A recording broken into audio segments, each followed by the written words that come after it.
It's Domestic Violence Awareness Month, and there is one particular behavior that I see survivors of domestic violence do with regards to their children that absolutely rubs me the wrong way. So I think we should talk about it. And that is when, and I see it so often, I see it on social media, I see it with my clients, where the parent, let's say it's mom, is having a hard time with their child. And they're blaming their child's behavior on the abusive parent by saying, they learned this from the abusive parent, or they are emulating the behavior that they saw in the abusive parent.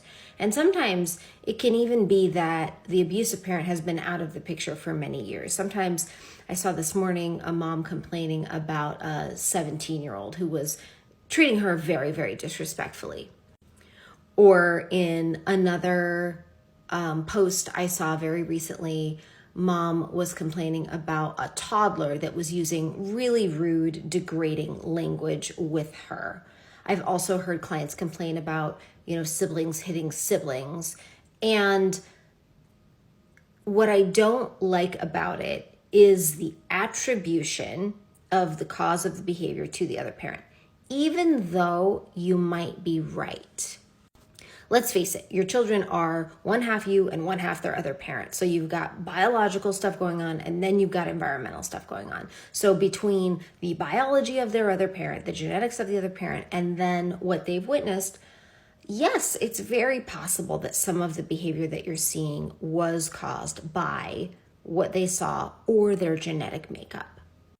But in my opinion, one of the worst things that you can do as a parent when your child is struggling with something or displaying behavior that you don't like is to say, this comes from your father, or this is just like your father. It is a deep, deep insult. It cuts to the core, and it really is one of the biggest mistakes you can make when you're co-parenting. So while it may be true, my suggestion is focus on changing the behavior and being a really great parent. You have to parent around and through your children's genetics and what they have experienced environmentally that is not good.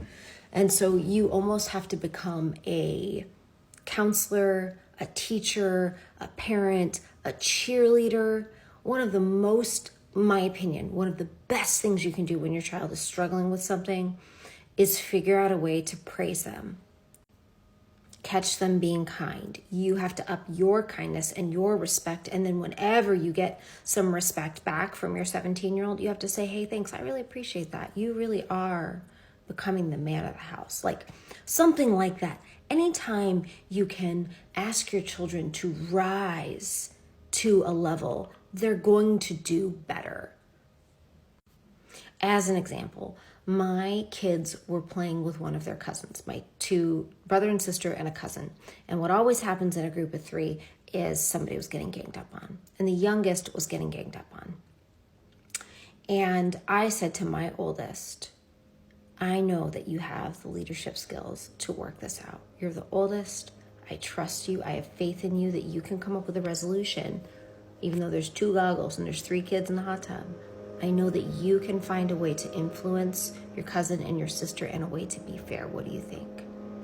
Obviously, that's not exactly the same, but that type of challenge, whenever you can say to your children, I have faith in you.